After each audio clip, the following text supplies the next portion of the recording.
give individuals a couple more minutes to join us, if that is all right. That's fine with me. Fine with me, yeah. All righty. So I will call the meeting to order at 4:02.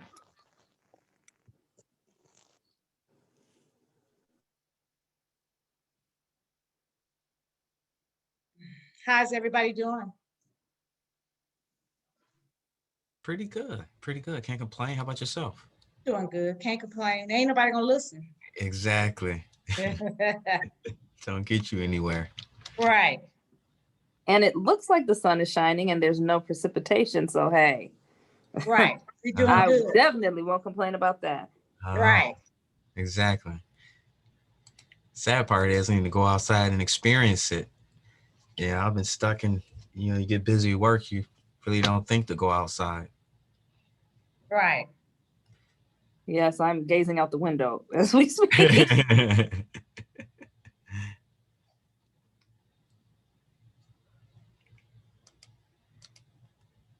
I do have a couple of questions. Ron, I saw that you were on the call before we get started. There was no item on the agenda for voting in and nomination of officers for the board. And I'm wondering, do we need to do that at this meeting, or is this a special meeting, just strictly go by the agenda and for the purpose of this refunding bonds?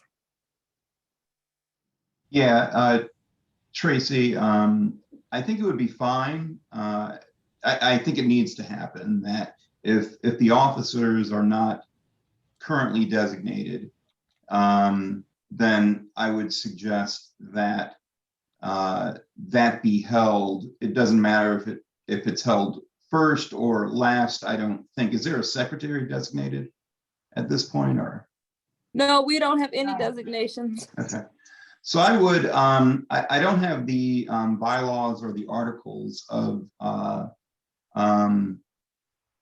the authority, but I would recommend that you start off perhaps amending the agenda, to add the election of officers. So I would suggest having a chair, having a secretary, and a treasurer. And then, you can obviously decide amongst yourselves who those would be. But that's what I would suggest. Just amend the agenda to add the election of officers as, the first item, and then do that, and then you can proceed with the remainder of the agenda.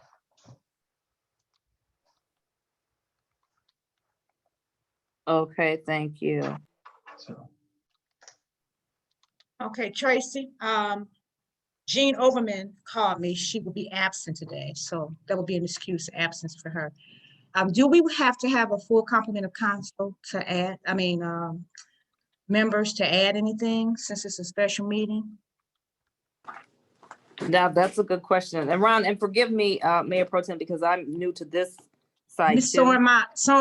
But I know in council, if we have a special meeting, if we had want to talk about something else that's not on the agenda, we have to have a full complement of council. So I'm not sure if that procedure goes along with this meeting as well. I'm not sure. Ron, defer to you. Yeah, I'm not aware. I think it depends on what the rules of procedure are. But if you want to hold off on that, I think I would be fine with that as long as that's done. We're going to need to know who the officers are, okay, as we move forward, because different documents are going to need to be signed by different officers. Okay. Yeah, so in the bond resolution, we're delegating authority to the chair, the secretary, and the treasurer of the authority to sign closing documents. And so we will need, generally, you're going to need at least those three officers as a functioning board. If you want to wait until the next meeting to do that, I am fine with that. Okay, perhaps that's what we should do. Just in the interest of ensuring that all the members are present to hold those elections. Certainly. The one thing I would just note is we will need a certified copy of the bond resolution. Generally, that will be certified by the secretary. So if you want to, I just would have to think through how that would happen. Okay. But that's fine. I don't. We can talk about that. Okay, sounds good. Tracy, do we have enough members to make a quorum today? Now that's gonna be our next, I was gonna do that, our roll call, and then we will see. Here's one more Okay. question about membership. Because VJ has vacated his position with the city, does that mean that our new treasurer, Mr. Green, then assumes VJ's position?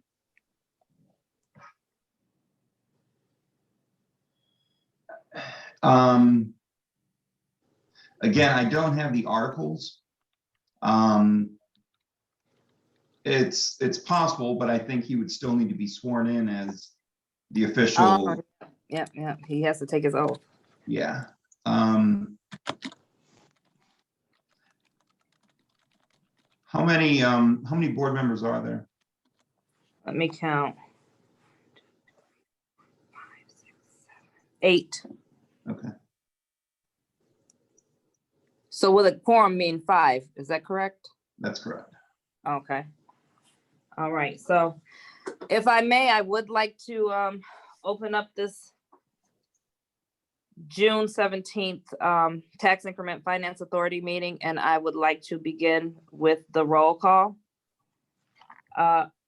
Member Mandisa. Here. Okay. Member Harrington. Member Howard. Here. Member Wimberly. You hear me? Yes, I got you. Okay. Oh, yeah. Okay, I'm sorry. Member Lockett. Here. Okay. Member Kennedy.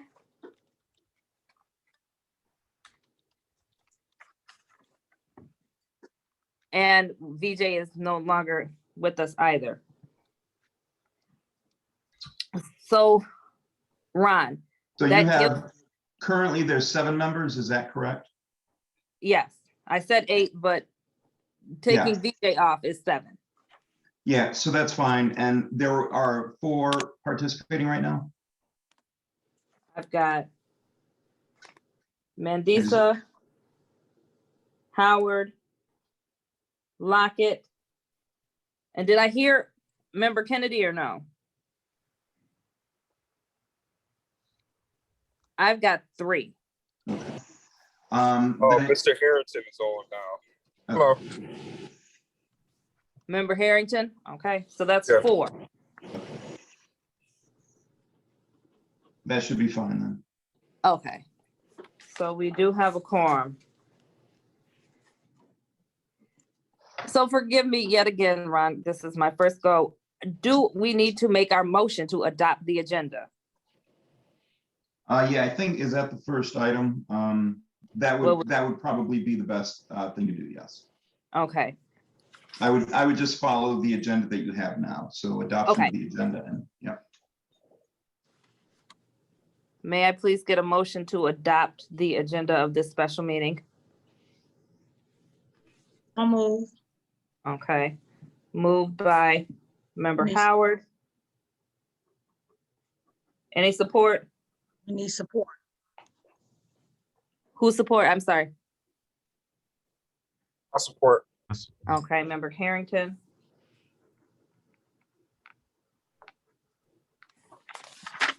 Okay, Member Mandisa, Yes. Member Howard.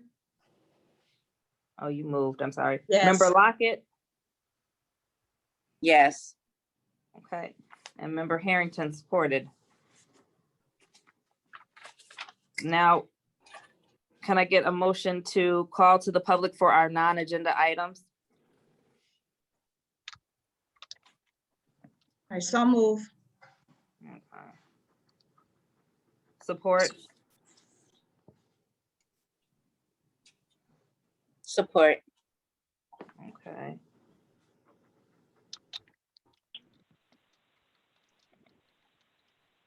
At this time, we are open to the public. User one has their hand up.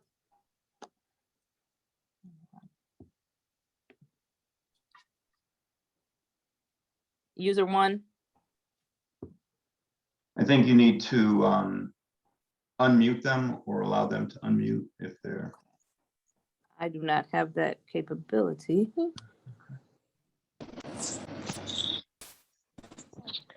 Hi, yes, my name is Jerome Johnson. Kevin Harrington should be ashamed for being late to this meeting because he was in a studio putting down gospel rap lyrics. Secondly, Troy Seaton should be fired as the media specialist for the city of Inkster because he routinely does not post notices on the city of Inkster's website, and he routinely does not post agenda within the time frames mandated by the Open Meetings Act. Thank you.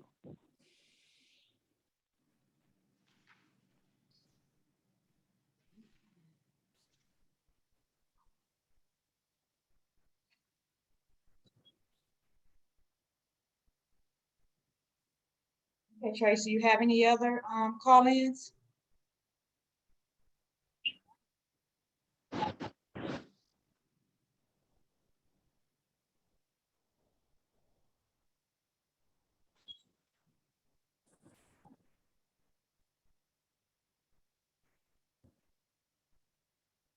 Tracy? Sorry, Hello? my apologies. I was muted and didn't even know it. Okay. We Do don't we have have any other call-ins? No additional call-ins.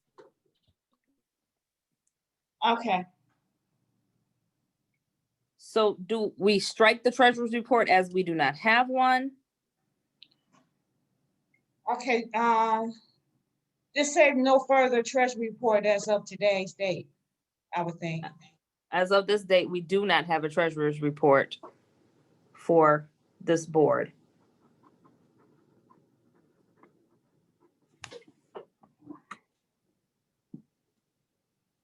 You would move to, we have no old business, right? We do need to approve our April 2021 meeting minutes. Give me one moment. And the only thing that is on the meeting minutes is just noted that the meeting was postponed because the agenda was not posted 2 hours in advance of the meeting. So that's technically the only minutes that we have. Okay, so you want us to, motion that? Yes, please, if we could. Okay, Approval of the meeting minutes. okay, so move on that one.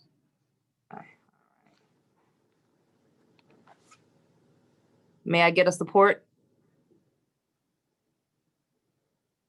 Support.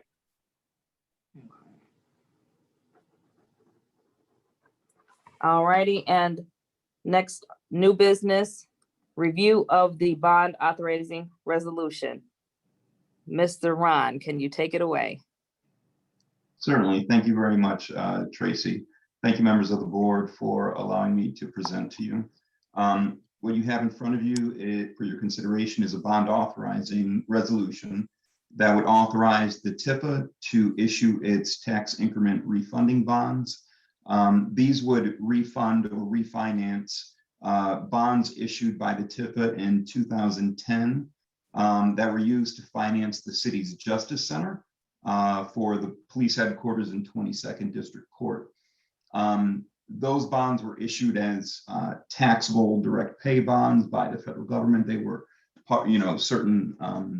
they were bonds authorized under the American Recovery and Reinvestment Act from 2009. Just a little bit of different tax treatment for normal for bondholders.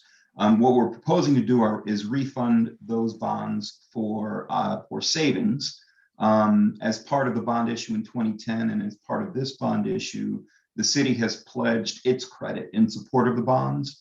And so the tax increment revenues that are generated from the project traditionally have not been sufficient to pay the debt service. And so the city's general fund kicks in on the debt service for this, and this refunding will save money on that debt service. So, rates right now are at historic lows. We expect pretty good savings. It will be a direct benefit to the city's general fund to issue these refunding bonds. So you're basically authorizing bonds to be issued in the amount of not to exceed $6,750,000, and you're establishing certain parameters for the bonds to be issued. Primarily that the true interest cost not exceed 4.5% per year, and that the net present value savings equals at least 2% of the principal amount of the bonds being refunded. You're authorizing a negotiated sale to either a private purchaser or an underwriter, as opposed to kind of a normal sale where you just post a notice of sale and take bidders. That is not necessarily always the most efficient way to go. So that is what you have in front of you. If I'm happy to answer any questions. I would note that Nate Watson of PFM, the city's financial advisor, the authority's financial advisor on this issue, is also on. So happy to take any questions you have.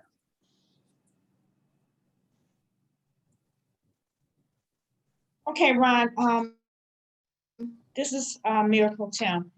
This is my first time on here. So once we make a motion to do that, what will happen to the bond? What are we doing again with this? Let me turn on my my camera. Hi, how are you? Hi, I'm well, thank you.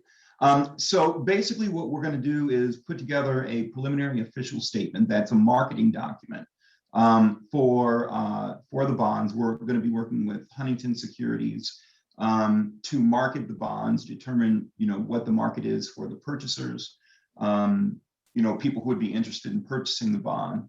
Prior to that, the city or the bonds will be rated by one of the national rating agencies, being either S&P, Moody's, or Fitch.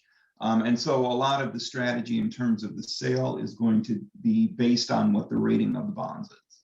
So I won't get into that because that's kind of outside of my legal piece. Nate is free to comment on that. But basically what we're going to do is put together marketing documents, determine what the market is for the purchasers, and then we would proceed once that is determined with selling the bonds either to the investing public or identifying a bank to purchase them. Okay. And if I'm reading this correctly, if you say the principal amount is 7 million, what is that? Is that the... So there, and I don't have the exact amount of the 2010 bonds that are outstanding right now, but basically the new bonds would be issued. There would be certain costs of issuance paid, and then the remainder would go to refund or pay off the 2010 bonds. Okay. So it's the exact same concept as refinancing your mortgage. You have an existing mortgage, you take out a refinancing mortgage and pay off the old one. So that's exactly what you're doing here. Okay, and how often do we revisit this item? So generally bonds are not refundable for a period of 10 years. So they are usually going to be held by the investing public for 10 years before they would be refundable again. In this case, I don't think this one, and Nate, feel free to jump in. I don't think we're expecting this bond issue to exceed 10 years. So this would be the last time you do this for these bonds. The final maturity is actually 2035, Ron. So okay. It would be likely that the bonds could be refinanced again, probably in 2031, but savings would be relatively minimal because there'd only be 4 years left at that time. But to Ron's point, we would most likely have an optional redemption feature on these bonds of 10 or possibly less years, depending on kind of the marketing strategy of the bond, but very commonly 10 years. Okay. So it sounds like we're taking advantage of the low interest rates, kind of the same way a person would to refinance their house. And That's exactly right. okay. Okay. Every year for the last 5 or 7 years, we've been saying rates can never get lower, but they do. So Exactly.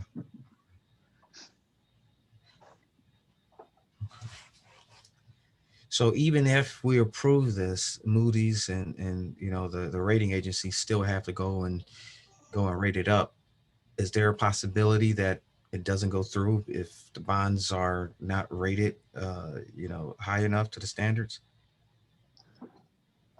go ahead, Nate. I'll let you. Sure, there's always that possibility.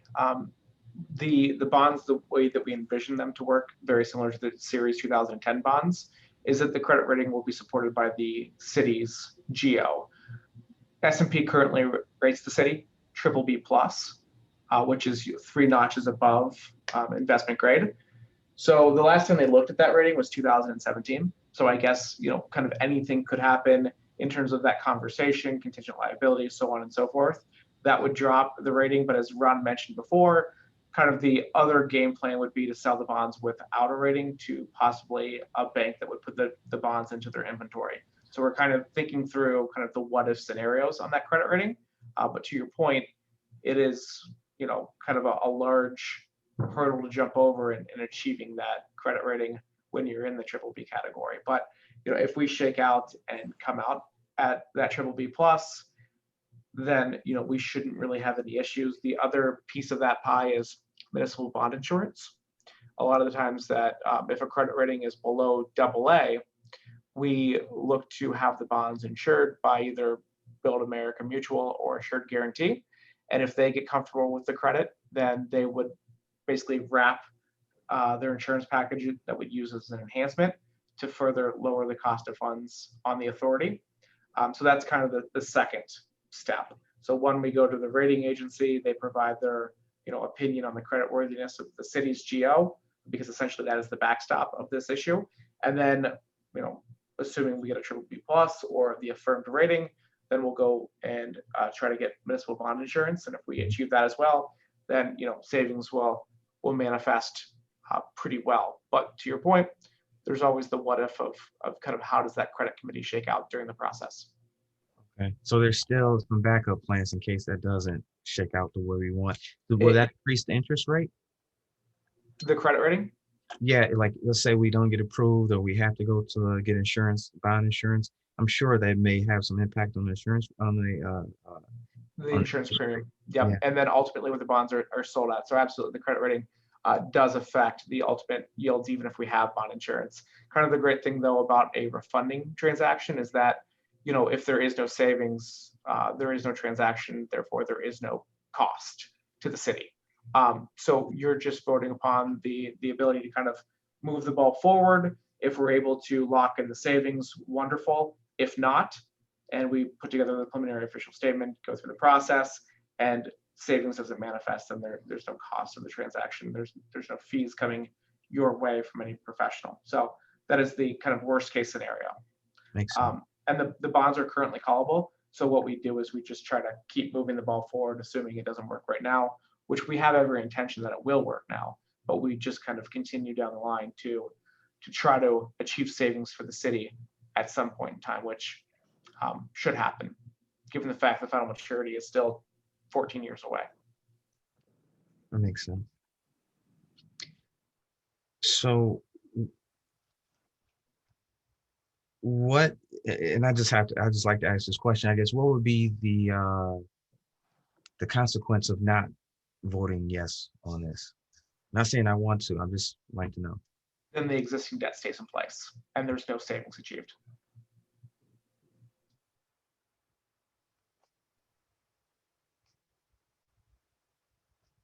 So similar to Ron's analogy, you keep your existing home mortgage and you continue to make that payment. That makes sense. Yeah.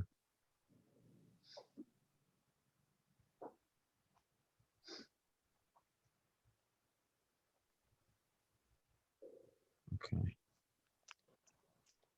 So if we vote yes, how long does that process take before we're at the final step?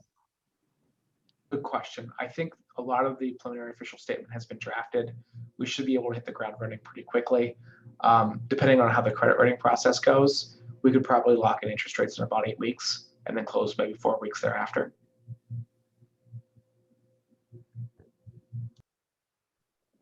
So Nate, will you have another meeting to inform us of what's going on, or how does that work? Like I said, this is my first time on, so I'm, excuse me, so I'm new to this, so. Sure, no, Go ahead.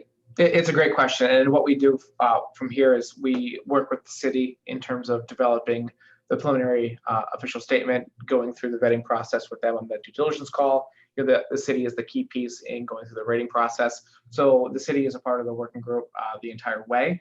Ron, I don't know if there's any other sort of formalities of the board approving them because authorization is being given in a delegation manner for the city to complete the transaction and lock in the bond purchase agreement. We can certainly come back to the authority after the fact and say, this is the process and this is the savings achieved. And then obviously the city's officials can communicate it throughout the way, but it should be a pretty quick process if approved. Is that Okay, helpful? yes, one other question, Nate, I'm sorry. Who are you? I mean, this is my first time on, so I'm not sure who I'm talking to. No, that's another great question. So my name is Nate Watson. I am a municipal advisor at Public Financial Management. Actually, we can call consolidated name, we're just PFM.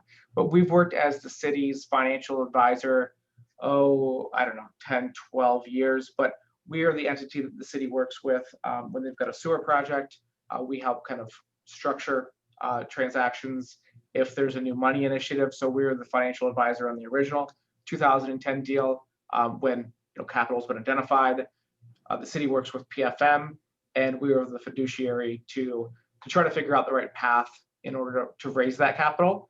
And then after bonds have been issued, we work with the city to keep continuing disclosure updated for existing bondholders.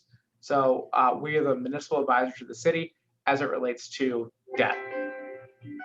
All right, thank you, because you talking, I'm like, okay, I'm not sure what firm are you from. Thank you. No problem. No problem at all.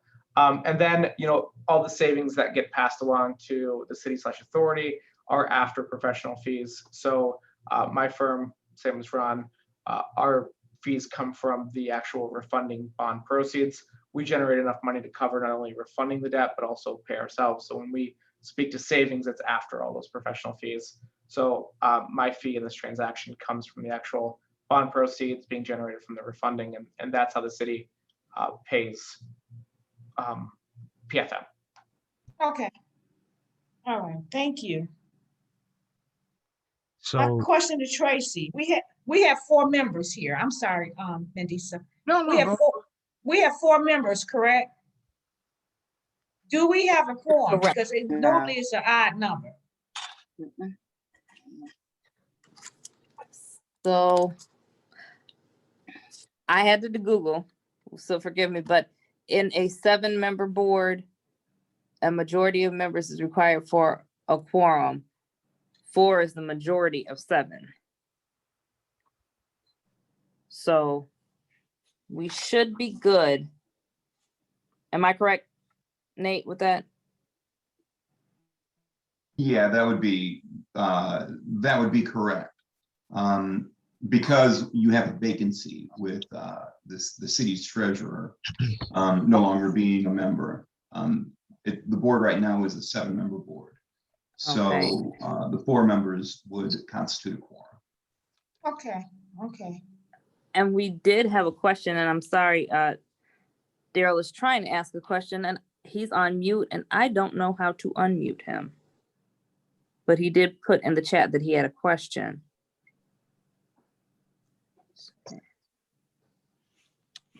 So I'm not sure how to unmute him either. It doesn't show that he's muted. He's unmuted now. It looks like he doesn't have the microphone crossed. Daryl, you should be good to speak. Here, I'll ask him. Wait, now. Goodness.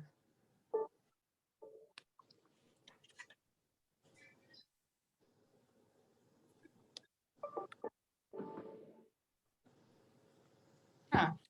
We can't hear you. No. He says I'm speaking. Right.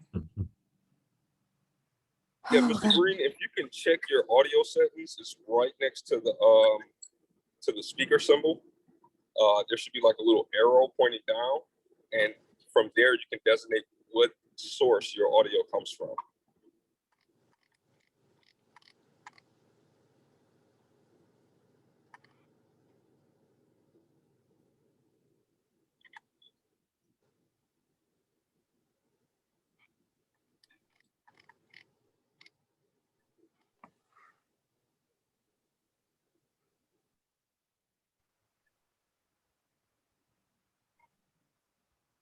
No problem. When is the original? The original bond, so it has annual maturities on May 1st, and those annual maturities would start after the payments that have currently been made, May 1, 22, and the final maturity date is May 1, 2035. The original call date, though, has since passed. That was back in 2020. So the bonds are currently callable with 30-day notice to the existing bondholder. Hopefully that's helpful. Nate, I think his question might be whether or not we're extending the maturity on the original bond.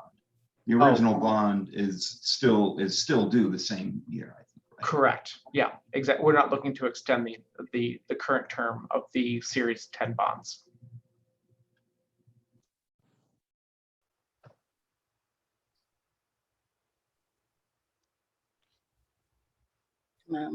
I have a question. Since this is our first time meeting, we are not going to vote on this today, correct? Because we probably, some of us may want to continue to do some research. This is our very first meeting with a quorum.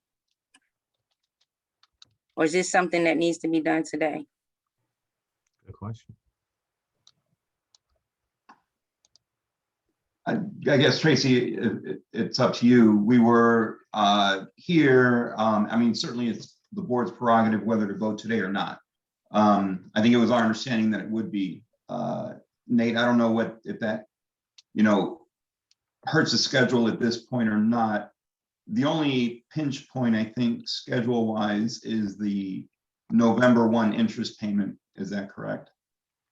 Exactly. Yeah, the November 1 interest payment would be due November 1st. So in order to kind of refinance that, we would have to close the bonds by the end of September.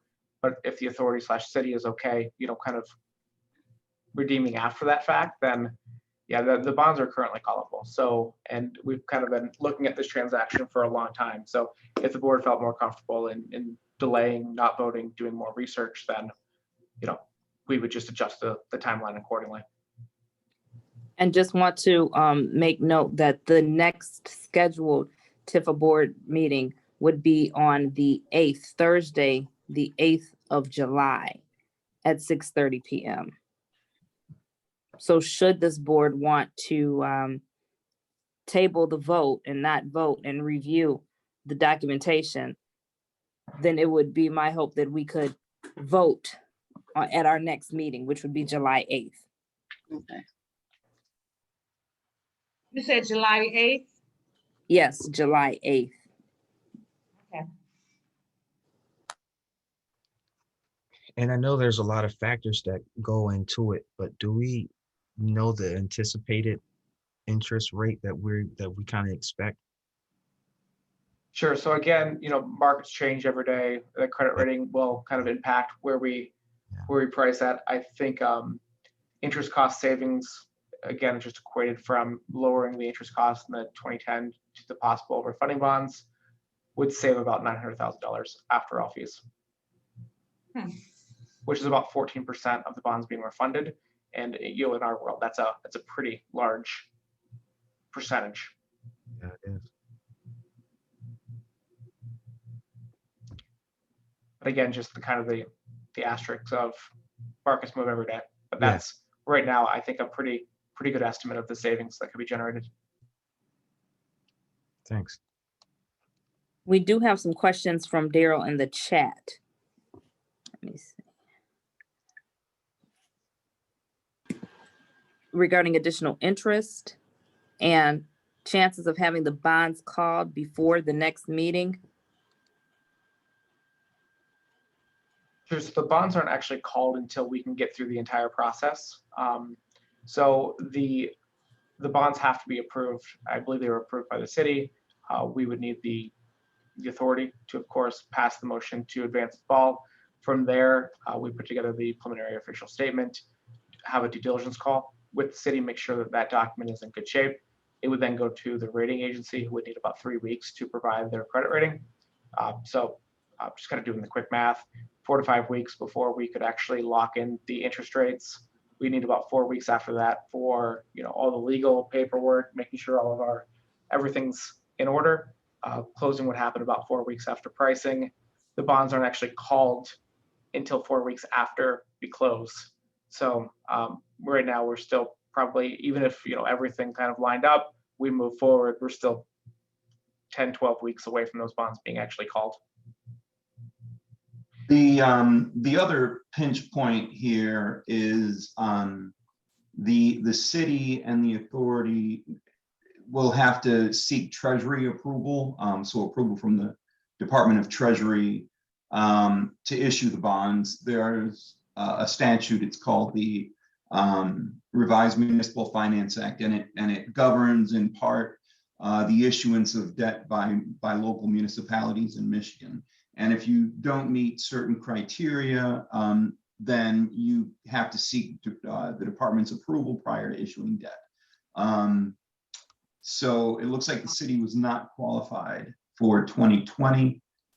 So the city and the authority will both have to file, it's called a long form, but it just adds 2 to 3 weeks to the process of issuing the debt. So oftentimes that can run concurrently with with other steps, but it is one piece that could possibly hold us up. And again, looking at that November date as being the important one, and we have to walk back 30 days from there. So that's just the other thing that we want to keep in mind when looking at the schedule. So if this body does not approve this tonight, that will put us in a kind of strange before November. Before November, yeah, in most likely.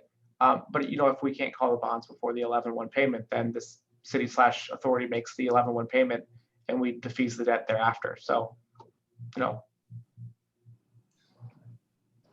we just move, when we're given kind of the authority to move. If the 11/1 payment isn't that big of a pinch point for the city, then it's really not a big deal if you'd like to take your time and do research and vote at a later date. Okay.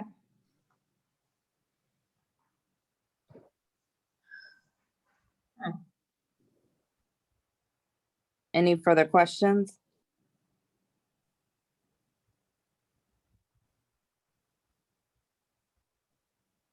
Yes. Looks like Mr. Yes. Green asked, yes. Yeah. Yep, exactly. So yes, November is a interest-only payment date. Principal is made on May 1st. May 1st of this year or next year?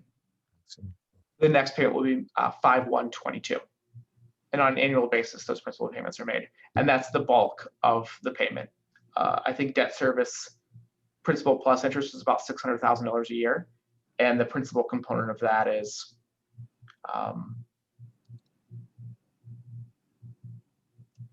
about $250,000 right now.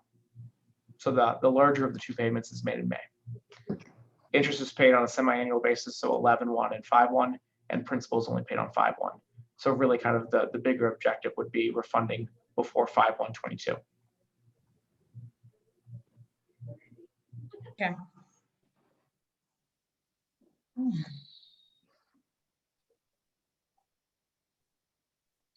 All right, Tracy, I guess it's call for the question to see whether or not we just have to just take a vote to see whether or not we're gonna pass this, or you have to take a vote to see.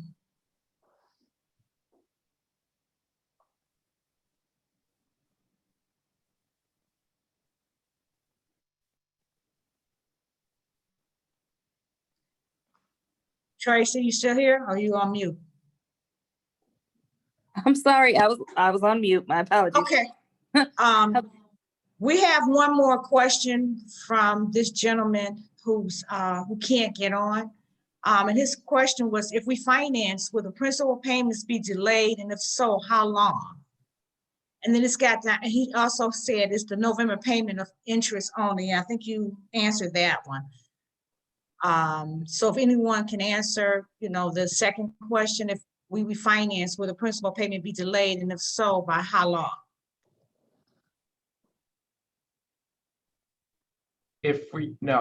Right now the game plan is to not delay principal payments.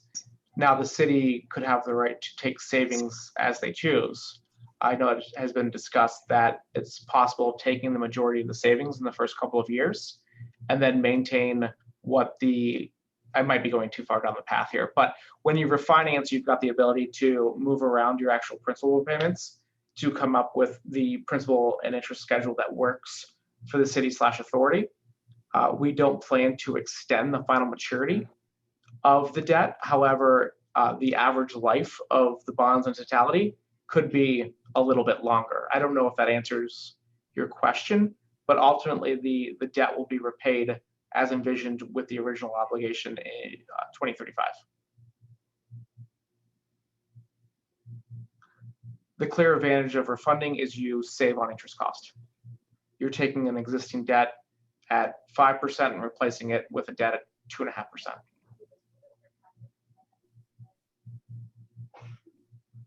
And what are the clear advantages of refinancing? You're lowering your interest rate. Okay, lowering interest rates. Exactly, Okay. and you're able to manipulate your principal payments if you have a budgetary pressure. So again, if the city needed some sort of relief, and I'm just speaking what ifs, if the city had budgetary relief and wanted to have some savings in the earlier years, you can structure your refunding principles accordingly. If you just wanted to take level savings throughout the transaction, you've got the ability to take principal where it makes sense. So not only are you realizing savings, but you're also taking an existing debt and making it make more sense fast forwarding to 2021.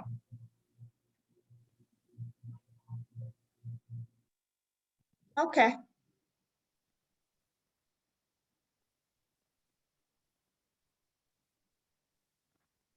Were there any additional questions? Let me see something in the chat. Oh, okay. All righty.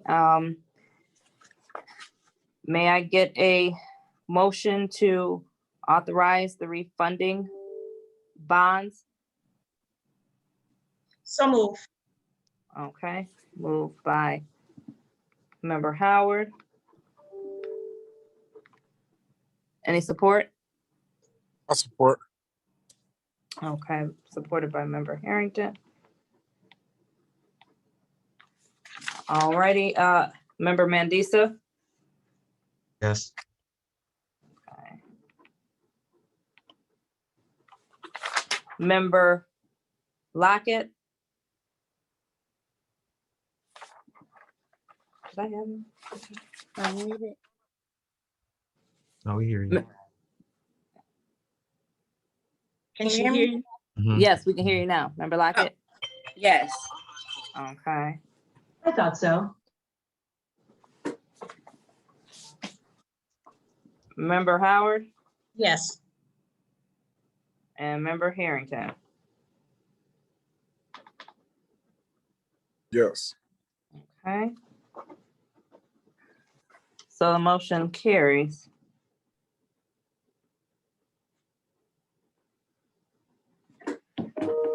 And then Nate, you said that what we will need to do next though is to get a certified copy. Yes, probably after your July 8th meeting, when Okay, you elect the officers, I think we would Okay. be okay. I'm just trying to think. That should be okay. I'll let you know if we're going to be filing the Treasury applications before that and need to provide the resolution. We need to provide the resolution with the Treasury application. So a special meeting may be necessary for the election of officers. But I will let you know once we, kind of fine tune the schedule at this point. So. Okay. Sounds good. We do not have any miscellaneous agenda items rather. So I just want to know now if there are no further questions or no further discussions, entertain a motion to adjourn. Support. Okay. Hold on, we need someone to make- Supported. Okay. Okay, moved by Member Howard and supported by Member Mendisa. And this meeting is adjourned. Thank you much. Thank you, everyone. Thank you, everyone. Thank you. Thank you, you all, and have a very nice evening. You as well. You as well. Thank you. You too.